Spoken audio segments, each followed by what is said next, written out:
Major League Baseball, rainy conditions here on the East Coast, and at least that will be for the next couple of days, maybe impacting your Mondays here. No afternoon game scheduled. First game on the card tonight, 6:40. Then everybody else begins and gets underway. Do you know where we're starting, Joe Ranieri, first? It's in the Bronx. It's with the Padres and the New York Yankees. Pivetta versus Rodon on the mound. Take a look here at the opening number. Minus 152 at the FanDuel Sportsbook overnight. Dipping a little bit, as you've seen on this graphic, but now spiking back up to minus 154 and minus 155s across the landscape. The total, Joe, opened up at 8. That's now down to 7.5. But 60 degrees, rain in the forecast for the entire game. Always tough to handicap those.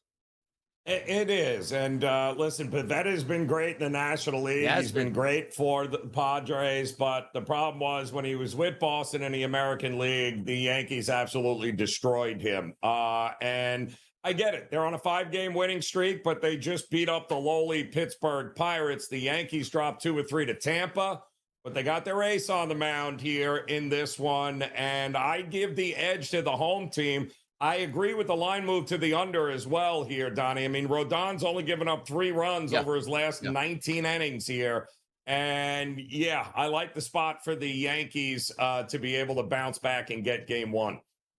Yeah, take a look, too, on the season. Nick Pivetta here, 35 1/3 innings pitched, a 178 ERA and an xFIP of 3.22, which is great. Carlos Rodon also 42 innings pitched here, 3.43 ERA and a 3.23 xFIP number. So I'm in agreement with you. The total makes sense under, but also keep in mind, sometimes we take a look at those starting pitchers, rain throughout the forecast. How does it affect them, Joe, before the game? Which means, like, hey, start time 7:05 is now 7:55. These guys are creatures of habit where they have their entire day clocked for a 7:05 start. Anytime it gets pushed back, it can mess with them. Also keep in mind, if they do try to fit this game in, because the last thing you want is, sometimes it's like, okay, Toronto and New York, hey, we can rain this one out. We'll play a doubleheader. We play you guys a lot. But I'm pretty sure San Diego's only time coming to the East Coast is going to be for this series here. They'll force that game in, which means if there are extra delays, you're handicapping based on Pivetta and Rodon, and maybe one of those guys gets knocked out in the second inning because there is an extended rain delay. Something always to keep an eye on at this point here. Game number 2, we'll talk about a 7:40 start,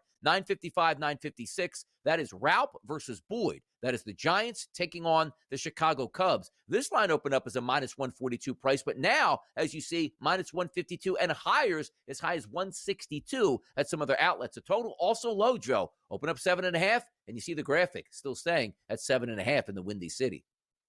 Yeah, and the weather looks like it'll be pitcher friendly there at Wrigley. I think temperature in maybe the upper 40s, low 50s. There is going to be some wind blowing in, I believe, from left field. They're saying so. The Cubs are, in addition to being a pretty good offensive team, they've been a really good defensive team as well, and it feels like you don't want to step at home into you don't want to step in front of this train here with the Cubs. I don't think it's going to be a 10 double-digit run affair here. I do think, though, the Cubs have shown us enough here that they can scrap out some wins. I like them more defensively than I like the Giants. I would lean towards the Cubs here getting it done tonight.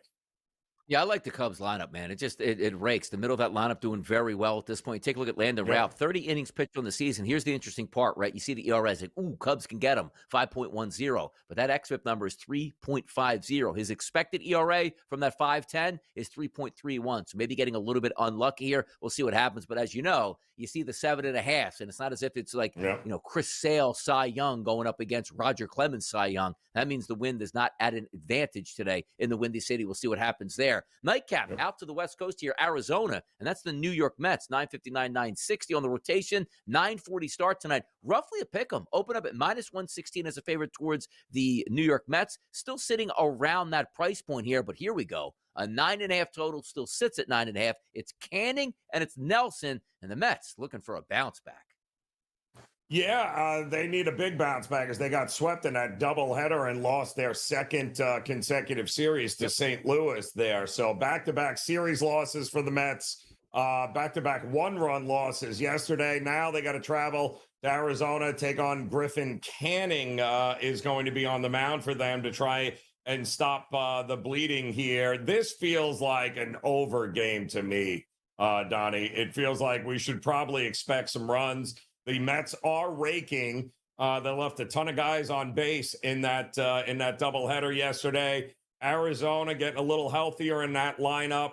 I don't like either starting pitcher, so to me, it would definitely be an over here.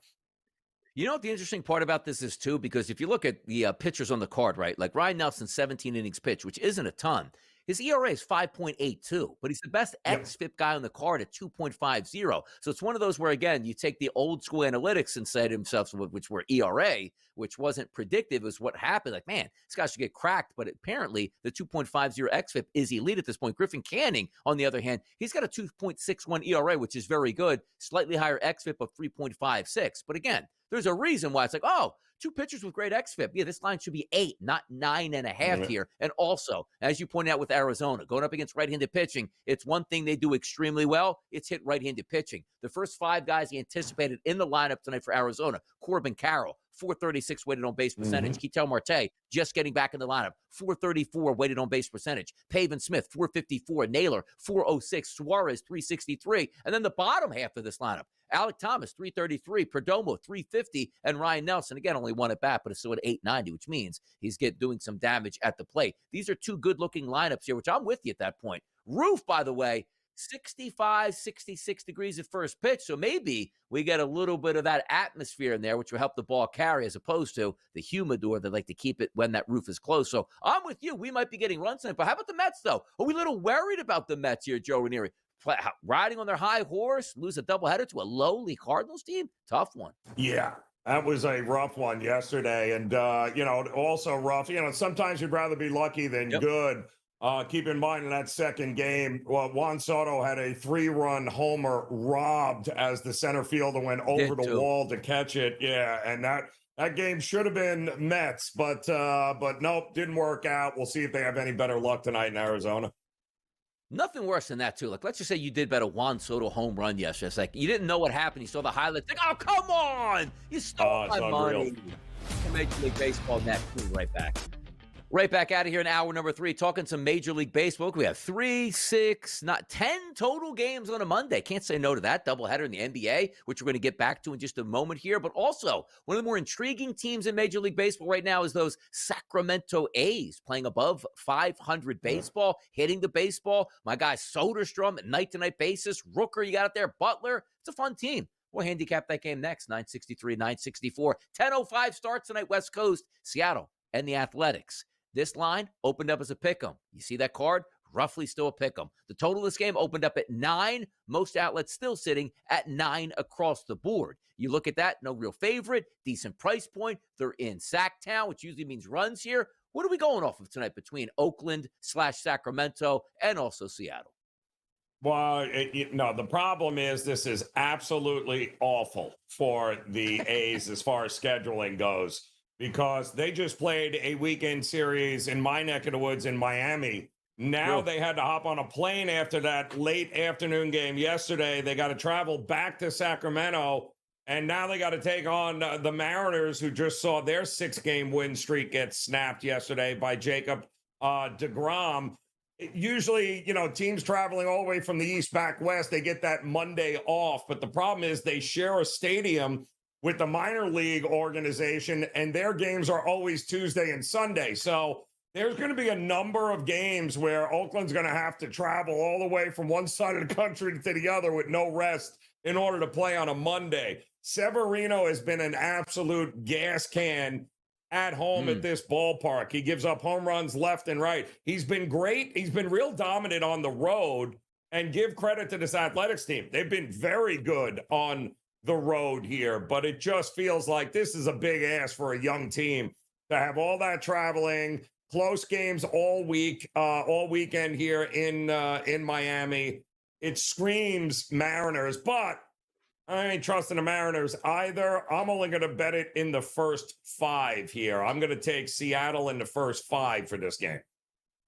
Also, you just spent the weekend in Miami, right? It's probably going to get warm weather down there at this time of the year. You're in at least, there might be not many people watching your game, but you're in a first-class Major League Baseball ballpark, and then you got to fly cross-country, which they probably made a fly commercial, knowing the Athletics. And then they go back to a minor league ballpark. So, oof, good to be back in the friendly confines of home. Yep. No, it's not. It's a minor league ballpark at that point. So that might play into it. But also, the one thing I have liked about the Mariners this year, what's the past couple of years, Joe? Boy, they can pitch. They just can't hit. You got some studs now in the middle of that lineup, like J.P. Crawford, 351 weighted on base percentage against right-handed pitching this year. Jorge Polanco, 537 weighted on base percentage. Rodriguez, 312. Cal Raleigh, 444. And Rowdy Tellez, 324. You got some guys in there that can hit. And also, from an A's perspective, I love this lineup. Lawrence Butler is a great leadoff guy. Brent Rooker's got the power here. Tyler Soderstrom, one of my favorite players in Major League Baseball. So maybe just by default and where they play, you might get runs tonight. But as Joe pointed out, it's never easy. You ever go on vacation and relax and